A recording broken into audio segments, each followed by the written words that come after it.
नमस्ते इंडिया। मैं आपका दोस्त केएनआर हाजिर हूँ आपके सामने हॉरर मूवी एक्सप्लेनेशन के साथ। तो मैं एक्सप्लेन करूँगा रॉन्ग टर्न सीरीज़ को। आज मैं एक्सप्लेन करूँगा रॉन्ग टर्न मूवी पार्ट 1 को। तो गाइस, जो मेरे चैनल पर न्यू हैं प्लीज़ चैनल को सब्सक्राइब करें एंड बेल आइकन दबाना ना भूलें ताकि मेरी वीडियो की नोटिफिकेशन आप तक पहुँच सके फटाफट। दिल थाम के बैठना, बिना ज़्यादा वक्त गवाए शुरू करते हैं मूवी एक्सप्लेनेशन। ये मूवी शुरू होती है वेस्ट वर्जीनिया के घने जंगलों से, जहाँ सड़क के किनारे Harry and Ruchi rock climbing कर रहे होते हैं। अब हैरी ऊपर चढ़ जाता है एंड उसे गंदे पानी से भरी एक नदी दिखाई देती है। वो अपनी जीत की खुशी मनाता है एंड रुचि को ऊपर आने का इशारा करता है। जैसे ही रुचि ऊपर की तरफ जाती है उसका पाँव फिसल जाता है एंड वो गिरने लगती है, मगर वो अपने आप को संभाल लेती है। रुचि फिर से ऊपर चढ़ने की कोशिश करती है, मगर इस बार वो अपनी मदद के लिए हैरी को पुकारती है, मगर हैरी का जवाब न मिलने के कारण वो परेशान हो जाती है। अचानक अपने चेहरे पर खून की बूंदें गिरते देख वो हैरान हो जाती है। तभी रुचि की नज़र हैरी पर जाती है, जिसे कोई उठाकर नीचे फेंक देता है।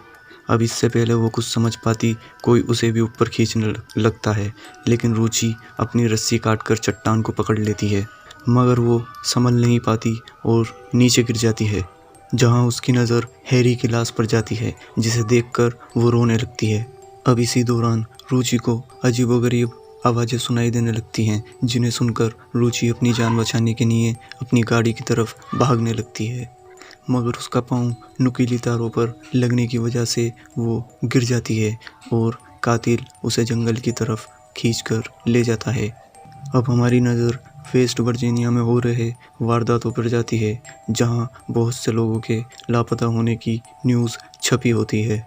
वहां के लोगों का मानना होता है कि ये काम किसी डिफॉर्म लोगों का है। अब जो लोग डिफॉर्म लोगों के बारे में नहीं जानते उन्हें बता दूं, डिफॉर्म अब नॉर्मल लोगों को कहा जाता है।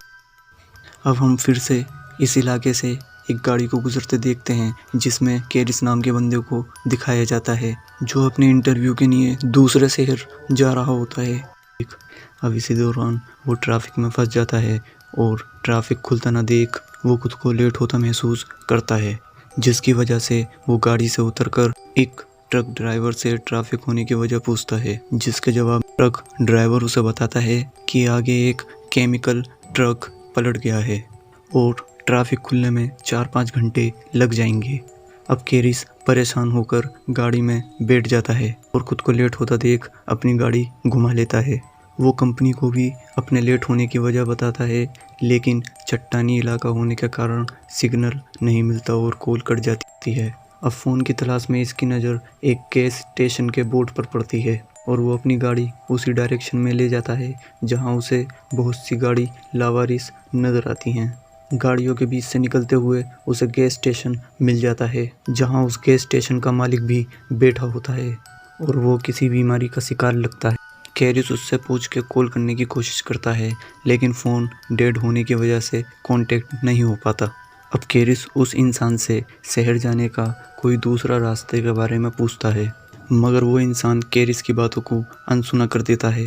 अब कैरिस की नज़र एक नक्शे पर जाती है, जहां उसे शहर जाने के लिए एक कच्चे रास्ते का मैप दिखाई देता है। वो गैस स्टेशन के मालिक से उस रास्ते के बारे में पूछता है, जिसके जवाब में वो कैरिस को उस रास्ते से जाने की मंजूरी दे देता है। अब कैरिस गाड़ी में बैठकर उस रास्ते की तरफ निकल जाता है, जहां वो घने जंगलों से गुजरता हुआ एक इंटरसेक्शन तक पहुंच जाता है। अब कैरिस को यहाँ एक शॉर्टकट नज़र आता है और वो अपनी गाड़ी उस रास्ते की तरफ मोड़ देता है। यहाँ हमें मूवी का नाम रॉन्ग टर्न क्यों है, इस बात की क्लेरिफिकेशन हो जाती है, बिकॉज कैरिस ने यहाँ एक रॉन्ग टर्न ले लिया था। अब कैरिस को यहाँ एक मरा हुआ हिरन दिखाई देता है, जिसे देखने के चक्कर में उसका सामने वाली गाड़ी से बहुत भयंकर एक्सीडेंट हो जाता है। अब एक्सीडेंट की आवाज़ सुनकर दूसरी गाड़ी के मालिक भी वहाँ पहुँच जाते हैं और कैरिस से उसकी सिचुएशन के बारे में पूछते हैं। कैरिस उनसे माफ़ी मांगता है और गाड़ी में हुए नुकसान के पैसे देने की बात करता है और साथ ही उनसे गाड़ी बीच सड़क पर खड़ी करने की वजह पूछता है, जिसके जवाब में फ्रेंसिन उसे बताती है कि किसी ने बीच सड़क पर नुकीले तार बिछा रखे थे, जिसकी वजह से उनका पिछला टायर फट गया। उनमें से एक लड़की पीछे गैस स्टेशन पर जाकर कॉल करने की बात करती है, और कैरिस उन्हें बता देता है कि वहाँ फ़ोन डेड है, मगर फिर भी वो सब जाने के लिए तैयार हो जाते हैं। इविन एंड फ्रेंसिन गाड़ी की रखवाली के लिए वहीं रुक जाते हैं। अब इसी दौरान उन्हें सड़क पर मरा एक नेवला दिखाई देता है, जिसे देखकर ऐसा लगता है जैसे किसी ने उसे बीच से फाड़कर फेंक दिया हो। थोड़ी दूर जाकर वो टायरों को जलते देखते हैं। कैरिस को ये देखकर खतरे का अंदेशा होता है और वो सबको आगे बढ़ने के लिए कहता है। वहाँ फ्रेंसिन और एवन को कुछ अजीब आवाज़ सुनाई देती हैं, जिसे सुनकर एवन उस तरफ देखने के लिए जाता है। अब फ्रेंसिन भी एवन को लौटा न देख उस तरफ जाने लगती है, जहाँ उसे एवन का एक जूता मिलता है। जैसे ही वो जूता उठाने के लिए आगे बढ़ती है, उसे एवन का कटा हुआ कान दिखाई देता है। फ्रेंसिन ये देखकर रोने लगती है। तभी एक आदमी उसे पीछे से पकड़कर बेरहमी से मार देता है। वहीं इन चारों को हम रोड के एंड में देखते हैं और वो मदद के लिए आगे चलने लगते हैं, जहाँ उन्हें एक घर दिखाई देता है और वो मदद मांगने के लिए उस घर की तरफ बढ़ते हैं। कैरिस वहाँ बहुत सी गाड़ी पर खड़ी देखकर परेशान हो जाता है और मदद के लिए दरवाज़ा खटखटाने लगता है। जल्द ही इन्हें पता चलता है कि इस घर में कोई नहीं रहता। अब वो कॉल करने के लिए घर के अंदर आते हैं, जहाँ उनकी नज़र खाने के टेबल पर पड़ती है, जिसे देख के उन्हें लगता है जैसे यहाँ बरसों से सफाई ही नहीं हुई, और उन्हें वहाँ बहुत से चश्मे और गाड़ी की चाबियाँ दिखाई देती हैं। तभी कैरिस वहाँ रखे फ्रिज को खोलता है और देखकर परेशान हो जाता है। वहाँ बहुत से लोगों के कटे हुए अंग रखे होते हैं। कैसी को भी वहाँ रखी कटीली तार नजर आती है, जिसकी वजह से उनके कार का टायर फट गया था। ये सब देखकर वो सभी वहाँ से भागने लगते हैं। तभी कैरिस को एक गाड़ी के साथ उनकी गाड़ी आती नजर आती हैं। ये देखकर वो पिछले दरवाजे से भागने की कोशिश करते हैं, मगर दरवाज़ा बंद होने की वजह से वो चारों वहीं छुप जाते हैं। तभी हमें वो कातिल दिखाई जाते हैं, जो फ्रेंसिन की लाश को वहाँ फेंक देते हैं, जिनका नाम साउथवुल वन आई थ्री फिंगर होता है। अब वो फ्रेंसिन की लाश को काटने लगते हैं। ये देखकर कैसी चीखने ही वाली होती है, तभी कैरिस उसे शांत कर देता है। तभी तीनों आदमखोर फ्रेंसिन की लाश को खाकर सो जाते हैं। उन्हें सोता देख वो चारों वहाँ से दबे पांव जाने लगते हैं। तभी एक आदमखोर की आँख खुल जाती है और वो चारों वहाँ से भागने लगते हैं। अब ये देखते ही देखते वो तीनों डिफॉर्म वहाँ आ जाते हैं, जिन्हें देखकर कैरिस उनकी गाड़ी चुराने का प्लान बनाता है। वो चिल्लाते हुए उन तीनों का ध्यान खुद पर लगाता है और वहाँ से भागने लगता है। तभी साउथवुल उस पर गोली चला देता है। कैरिस जख्मी होकर वहीं गिर जाता है। अब स्कॉट उन तीनों का ध्यान खींचते हुए जंगल की तरफ भागने लगता है, जिसका फ़ायदा उठा के कैरिस और उसके साथी गाड़ी में बैठ जाते हैं। मगर जैसे ही स्कॉट गाड़ी तक पहुंचने वाला होता है, वो आदमखोर स्कॉट पर तीर चला देते हैं, मगर वो तीनों अपनी जान बचाते हुए वहां से निकल जाते हैं। थोड़ी दूर पहुंचते ही उनकी गाड़ी कीचड़ में फंस जाती है और उन्हें वो गाड़ी वहीं छोड़नी पड़ती है। जान बचाने के लिए वो सड़क की तरफ भागने लगते हैं। सुबह से शाम हो जाती है और आदमखोर भी उनका पीछा कर रहे होते हैं। इधर ये तीनों थक जाते हैं और वहीं आराम करने लगते हैं। तभी कार्डली उन्हें ऊपर की तरफ देखने के लिए कहती है, जो एक वॉच टावर होता है। वॉच टावर को देखकर वो खुश हो जाते हैं और ऊपर की तरफ चढ़ने लगते हैं। वो तीनों ऊपर चढ़ के देखते हैं कि वहाँ कोई नहीं होता और वो निराश हो जाते हैं। तभी कैसी को वहाँ फर्स्ट एड बॉक्स मिलता है, जिससे वो कैरिस की मलहम पट्टी कर देती है।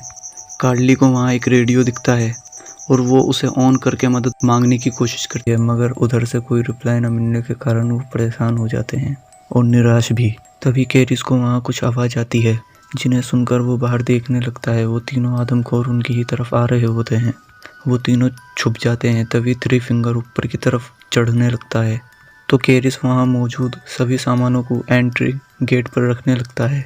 तभी उन्हें रेडियो पर किसी की आवाज़ आती है और कैसी उन्हें अपना लोकेशन बता देती है। तभी एक आदमखोर रेडियो वायर काट देता है और टावर को आग लगा देता है। खुद को जलता देख कार्डली एक मेज से खिड़की तोड़ देती है। कैरिस नीचे पेड़ों को देखता है और वो तीनों पेड़ों पर छलांग लगा देते हैं। तभी आदमखोर भी पेड़ पर चढ़ने लगते हैं और वो आदमखोरों को पेड़ पर चढ़ता देख एक शाखा से दूसरी शाखा पर छलांग लगाते हैं, मगर कार्डली ऐसा नहीं कर पाती और एक आदमखोर कुल्हाड़ी से कार्डली के मुंह पर मारकर उसके 2 टुकड़े कर देता है। मगर कैरिस और कैसी वहां से भाग जाते हैं। सुबह हो जाती है और कैरिस को पुलिस के शायरन की आवाज़ आती है, जिसे सुन वो उस गाड़ी की तरफ भागने लगता है।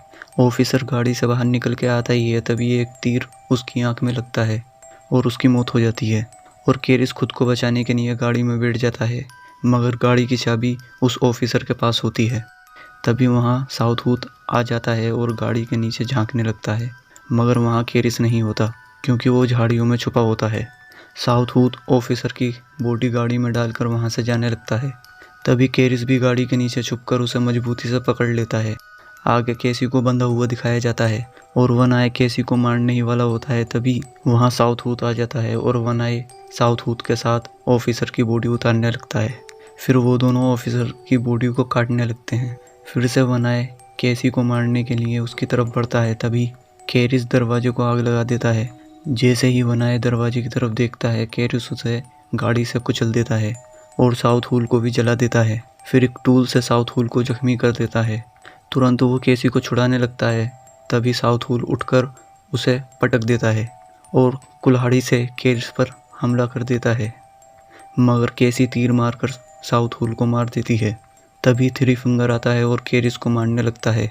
केसी केरिस की मदद करती है और थ्री फिंगर की छाती में कुल्हाड़ी मार देती है। तभी वो दोनों जाने लगते हैं, मगर अब भी वो तीनों मरे नहीं थे और केरिस के पास सिर्फ एक ही गोली बची थी।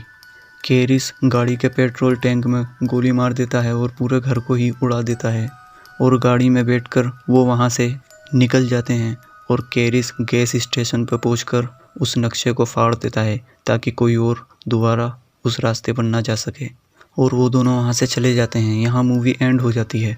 मूवी के एंड क्रेडिट सीन में हमें दिखाया जाता है कि एक ऑफिसर वहाँ इन्वेस्टिगेशन के लिए जाता है और थ्री फिंगर उसे मार देता है। यहाँ हमें पता चलता है कि वो डिफॉर्म लोग अभी तक जिंदा हैं और यहाँ मूवी आखिर में एंड हो जाती है।